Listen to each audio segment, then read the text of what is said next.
Le Grand Matin Sud Radio, 7h-10h, Benjamin Glaise, Cécile de Ménibus.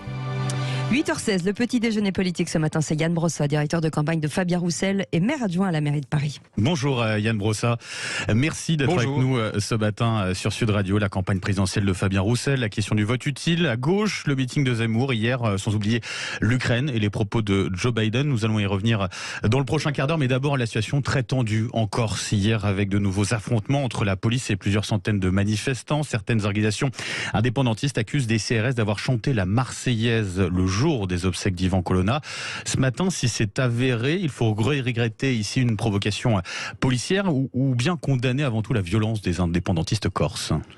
Au départ, quand même, dans toute cette affaire, il y a l'incapacité de l'État à protéger un prisonnier. Enfin, quand même, au départ, il y a Ivan Colonna qui se fait littéralement étrangler pendant 8 minutes dans une prison française. Enfin, on ne s'en remet pas. C'est quand même le signe d'un délitement de la République et d'un délitement de l'État, parce que normalement, l'État est là pour protéger les citoyens français, pour protéger leur intégrité physique, y compris s'ils sont détenus, a fortiori dans une prison de la République. Donc c'est la première chose. La deuxième, c'est qu'il y a eu depuis effectivement un cycle de violence et tout doit être fait pour ramener le calme. Après, personne ne me fera penser ou considérer que la Marseillaise est une provocation. La Marseillaise, ça n'est pas une provocation. C'est le chant national et il doit être respecté. La campagne présidentielle, Yann Brossa, c'est la dernière ligne droite, donc moins de 2 semaines avant le premier tour. Votre candidat, Fabien Roussel, était en meeting hier à Toulouse. Vous pensez vraiment que tout est encore jouable aujourd'hui, que vous pouvez accéder à ce second tour ? En tout cas, je pense qu'il faut que Fabien Roussel gagne des points dans les prochains jours, parce que ce sera le seul moyen de reconstruire dans notre pays une gauche populaire et républicaine. Vous savez, Fabien Roussel, c'est le seul candidat de gauche qui défend le travail, qui défend le nucléaire, qui défend la laïcité, qui défend le droit à la sécurité. Vous n'entendez aucun candidat de gauche parler de ces sujets-là. Et je pense que si la gauche veut reconquérir le cœur des ouvriers, des employés, de tous ceux qui se sont détournés de la gauche, eh bien, il faut qu'elle s'empare de ces questions-là. Fabien Roussel, il a le courage de le faire. Donc, ça veut dire que Jean-Luc Mélenchon, ce n'est pas la gauche républicaine selon vous ? Ça veut dire que Fabien Roussel, il dit des choses que les autres ne disent pas. Moi, je suis pas là pour juger la campagne des autres. Je vous dis ce que fait Fabien Roussel. Fabien Roussel, il le fait. Il le dit. Et d'ailleurs, à chaque fois qu'il met les pieds dans le plat, qu'il défend la sécurité, qu'il défend le droit à l'alimentation pour tous, le droit au bon et au beau pour tous, il y en a à gauche qui le lui reproche. Eh bien, moi, je l'assume. Parce que ça, c'est la gauche populaire. Ça, c'est la gauche républicaine. Et si la gauche veut retrouver un peu d'influence dans ce pays, il faut bien qu'elle parle de ces sujets-là plutôt que de les balayer d'un revers de main. Vous dites gagner des points, mais quand on voit les sondages, c'est vrai que celui qui engrange des points à gauche ces derniers jours, c'est plutôt Jean-Luc Mélenchon. Est-ce qu'il n'est pas là, finalement, le vote utile pour la gauche pour accéder au second tour ? Je sais que l'idée n'est pas de commenter la campagne des autres, mais force est de constater qu'il y a cette dynamique, en tout cas. Vous savez, on nous a tellement fait le coup du vote utile. C'est au nom du vote utile que des gens de gauche nous ont fait voter pour François Hollande. Et j'ai vraiment envie de m'adresser aux électeurs de gauche. Quel souvenir avez-vous gardé de votre vote utile et de votre vote pour François Hollande ? Honnêtement, j'ai pas le sentiment que les électeurs de gauche en aient gardé un souvenir impérissable. Ou en tout cas, s'ils en ont gardé un souvenir, j'ai pas le sentiment que ce soit de bons souvenirs. Donc à force de se faire des nœuds dans le cerveau, de voter tactique, de voter comme on joue à une course de petits chevaux, on finit par voter contre ses convictions. Et donc, moi je le dis, cette affaire de vote utile, c'est en réalité une arnaque. Parce qu'il n'y a pas de vote utile. Parce que ça veut dire à ce moment-là qu'il y a aussi des votes inutiles. Qu'il y a des citoyens utiles et des citoyens inutiles. Des idées utiles et des idées inutiles. Il n'y a pas d'idées inutiles. Et donc je pense au contraire qu'on a besoin de voter sincère. Et le vote sincère, c'est le vote Fabien Roussel. En tout cas, pour le savoir concrètement, quelles sont les différences aujourd'hui entre un vote Jean-Luc Mélenchon et un vote Fabien Roussel ? Parce qu'il y a encore peu de temps, le PCF était l'allié des Insoumis. Je vous l'ai dit tout à l'heure. D'abord, il y a un certain nombre de sujets dont la Fabien Roussel parle, la sécurité, nucléaire, la laïcité. Vous vous rendez compte que nous sommes les seuls à avoir organisé une soirée d'hommage à Charlie Hebdo et que certains nous l'ont reproché. Mais heureusement qu'il y a encore des gens de gauche qui défendent la laïcité, qui ne se font pas à l'idée que des caricaturistes se font assassiner parce qu'ils ont le courage de leurs opinions. Donc oui, nous allons continuer à défendre la laïcité. Et puis par ailleurs, par exemple, on voit bien à quel point la question de l'énergie est importante aujourd'hui. La question du nucléaire. Enfin, regardez les pays comme l'Allemagne qui ont fait le choix de renoncer au nucléaire. Ils ont renoncé au nucléaire. Le résultat, c'est qu'aujourd'hui, ils sont dans la main des Russes. Et vous avez même une ministre écolo il y a quelques jours qui disait on peut pas trop taper sur les Russes parce qu'on dépend uniquement des importations de gaz russe. Donc quand nous disons il faut avoir recours au nucléaire, avec les énergies renouvelables bien sûr, mais il faut avoir recours au nucléaire, il faut que la France défende sa souveraineté énergétique. C'est nous qui avons raison quand les autres à gauche disent tous qu'il faut renoncer au nucléaire. Ben je le redis, renoncer au nucléaire, c'est faire exploser le pouvoir d'achat, c'est pas bon pour le climat et en plus de ça, ça nous fait renoncer à notre indépendance énergétique. Donc vous voyez, là, sur ce sujet-là, par exemple, il y a une vraie différence dans ce que dit Fabien Roussel. Peut-être des ressemblances aussi. Il est temps que les cigares changent de bouche. C'est ce qu'a dit avec modération, Fabien Roussel hier lors de son meeting à Toulouse. Ça veut dire quoi justement cette expression ? Ça veut dire le partage, ça veut dire la justice sociale, ça veut dire l'augmentation des salaires, ça veut dire permettre aux classes populaires, aux classes moyennes de se faire un peu plaisir. Vous savez, c'est quand même un vrai sujet ça. Aujourd'hui, quand on est en permanence obligé de se serrer la ceinture, quand on a des petits salaires, on peut même plus se faire plaisir, on peut même plus faire plaisir à sa famille, on peut même plus partir en vacances, on peut même plus se faire un resto de temps en temps. Et donc oui, effectivement, augmenter les salaires, augmenter les retraites, les pensions de retraite, c'est permettre aux gens de se faire un peu plaisir. Et on en a quand même sacrément besoin en ce moment. C'est d'ailleurs le slogan de Fabien Roussel, la France des jours heureux. Un peu de positif. Je crois qu'on en a besoin. C'est quand même en tout cas une drôle de campagne avec un président candidat qui refuse les débats. Vous pensez qu'on prive un peu les Français d'une vraie campagne présidentielle finalement? Pour reprendre, c'était Gérard Larcher, le président du Sénat, qui parlait d'un risque de manque de légitimité pour Emmanuel Macron s'il était réélu. Vous êtes d'accord ? Bon, je ne sais pas s'il y a un risque de légitimité. En tout cas, ce qui est sûr, c'est qu'on a effectivement un candidat président qui a une drôle de stratégie. Enfin, un président qui voudrait ne pas passer par la case de l'élection pour se faire réélire. C'est vrai que c'est un peu bizarre.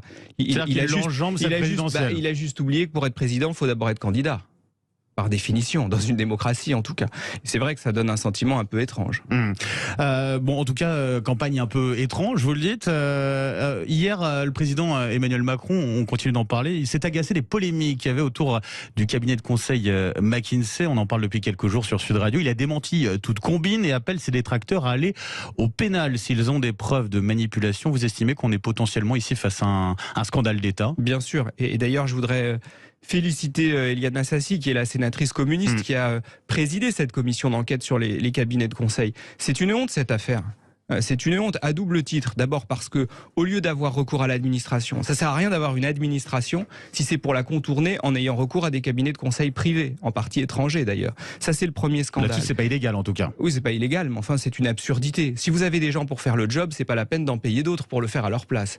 Donc, premièrement, le gouvernement parle de complémentarité en l'occurrence. Complémentarité, ça fait cher la complémentarité quand même, parce que vous payez deux fois. Vous payez l'administration et vous payez les cabinets de conseil en plus. Et puis vous les payez une blinde, parce qu'on parle d'1 milliard d'euros sur le quinquennat Macron. Ça, c'est le premier scandale. Et le deuxième scandale, c'est que l'État file du fric à des entreprises qui ne payent pas d'impôts en France.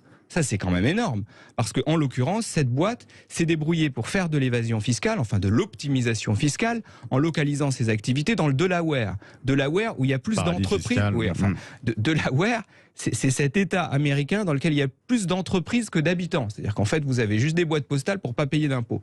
Tout ça pose quand même des problèmes énormes.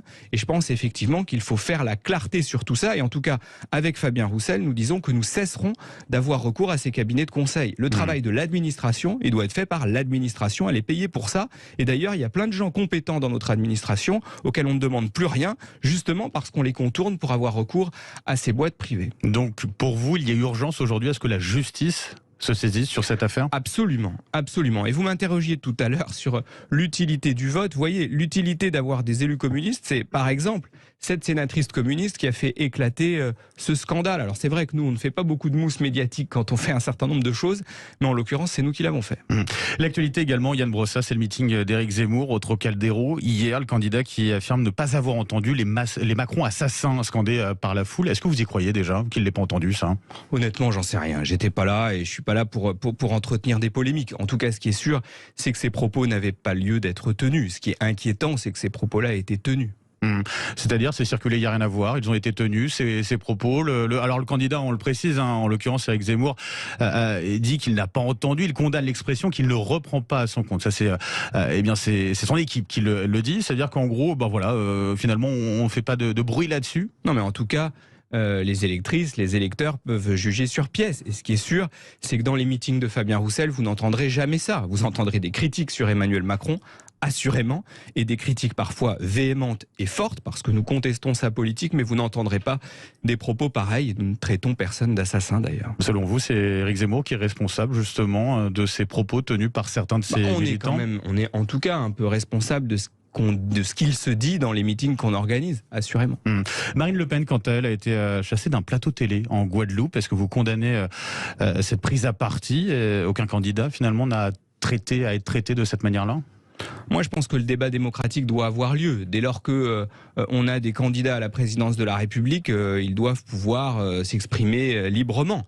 Après, ça ne m'empêche pas de considérer qu'elle n'appartient pas au champ républicain. Mais enfin, en tout cas, quand on est candidat, on doit pouvoir s'exprimer sereinement. Je regrette d'ailleurs que lorsque une demi-douzaine de locaux de campagne de Fabien Roussel ont été littéralement vandalisés, il n'y ait pas eu un seul candidat pour exprimer sa solidarité vis-à-vis de Fabien Roussel. Mais enfin, il y a deux poids de mesure là-dessus. Oui, je trouve, oui. Et je trouve qu'il est étrange, qu'y compris à gauche d'ailleurs, il n'y ait pas eu de voix forte pour s'exprimer sur ce sujet. Dans la perspective d'après le premier tour et d'un éventuel second tour, alors Fabien Roussel a été très clair, il faut faire barrage à l'extrême droite. Si Marine Le Pen ou Éric Zemmour passent, ça veut dire quoi? C'est-à-dire que si pour le coup Emmanuel Macron est face à l'un de ces deux candidats, il appellera clairement à appeler Emmanuel Macron? D'abord, avant le deuxième tour, il y a le premier. Et au premier tour, il faut voter nombreux pour Fabien Roussel parce que, je le redis, c'est le seul moyen de reconstruire une gauche populaire et républicaine dans ce pays. Et il y en a quand même sacrément besoin si on n'a pas envie que ça continue trop longtemps comme ça. Pour le reste, nous avons toujours été très clairs. Effectivement, au deuxième tour, on fait barrage à l'extrême droite. Et nous avons toujours pris nos responsabilités sans jamais faillir sur le sujet. Bon, et je vais peut-être aller un peu plus loin, mais dans le cas d'un face-à-face Jean-Luc Mélenchon et Emmanuel Macron? Eh bien, dans le cas d'un face-à-face entre un candidat de gauche et Emmanuel Macron, c'est important aussi de le savoir. Vous savez, nous aussi, on est toujours clair, on a toujours voté à gauche, et donc on voterait pour n'importe quel candidat de gauche, quel qu'il soit. La situation internationale aussi, cela fait plus d'un mois donc que la Russie a lancé sa guerre contre l'Ukraine, a envahi l'Ukraine. Joe Biden a qualifié ce week-end Vladimir Poutine de boucher, ajoutant que cet homme ne peut pas rester au pouvoir. Alors depuis, la Maison-Blanche a minimisé, elle indique que le président américain n'a appelé en aucun cas un changement de régime en Russie.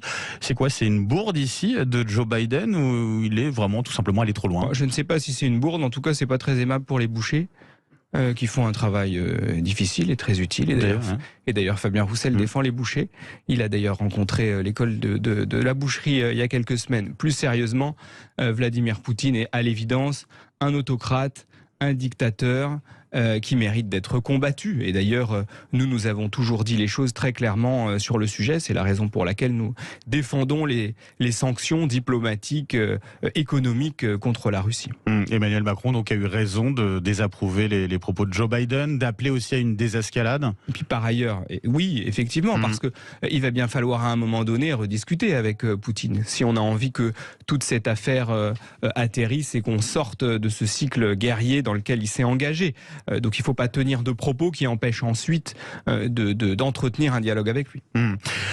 Concernant les entreprises françaises qui sont présentes en Russie, un chef de la diplomatie ukrainienne appelle à boycotter les supermarchés Auchan. Selon vous, Yann Brossa, toutes ces entreprises, elles devraient quitter la Russie aujourd'hui? Quand on décide de sanctions, il faut regarder si elles sont utiles ou pas. Si vous décidez demain que toutes ces enseignes quittent la Russie, je ne vois pas en quoi vous contribuez au fait que Poutine change de politique. Je pense que la seule conséquence d'une telle décision, c'est de rendre les Russes encore plus en colère, le peuple russe, encore plus en colère contre l'Occident. Et donc au final, on n'aura rien gagné, parce qu'on aura un peuple russe qui se sentira encore plus exclu par l'Europe, on aura un peuple russe qui sera encore plus solidaire de Vladimir Poutine, et on n'aura rien gagné au change. Donc je ne suis pas persuadé que cette sanction-là, que ce type de sanction-là, nous fasse avancer en quoi que ce soit dans notre combat contre Vladimir Poutine. J'aimerais terminer avec une question concernant une des mesures de votre candidat Fabien Roussel, c'est d'atteindre l'égalité salariale entre les femmes et les hommes dans un délai de 1 an. Comment c'est réalisable ça ? Très simplement, d'abord, depuis le début des années 80, il y a eu 14 lois pour l'égalité salariale entre les femmes et les hommes. Et aujourd'hui, vous avez encore une différence de 16% entre les salaires des femmes et les salaires des hommes. Donc si on ne change pas de braquet, on n'y arrivera jamais. Donc nous faisons une proposition assez simple. Les entreprises auront 1 an pour appliquer l'égalité salariale. Et si l'égalité salariale n'est pas appliquée, c'est un administrateur judiciaire qui le fera à la place du chef d'entreprise. Et en 1 an, enfin, on aura l'égalité salariale entre les femmes et les hommes. Autrement dit, il faut un peu de volontarisme politique sur le sujet, après avoir essayé depuis 30 ans de le faire par des lois qui n'ont pas permis d'améliorer concrètement la situation. Alors bien sûr, il y en a qui nous disent c'est cher. C'est vrai que ça coûte 140 milliards d'euros. Et l'autre jour, Fabien Roussel discutait avec un professeur d'économie qui lui disait la solution c'est de baisser le salaire des hommes pour faire en sorte qu'on atteigne l'égalité salariale. Enfin, on est chez les fous. Et donc non, je pense au contraire qu'on a besoin de volontarisme politique, que ça coûtera ce que ça coûtera, mais enfin, on aura réalisé cette conquête qu'on attend depuis 30 ans. Merci beaucoup Yann Brossa, directeur de campagne donc, du candidat communiste Fabien Roussel, maire adjoint de Paris. Merci à vous et bonne journée. Bonne journée à vous.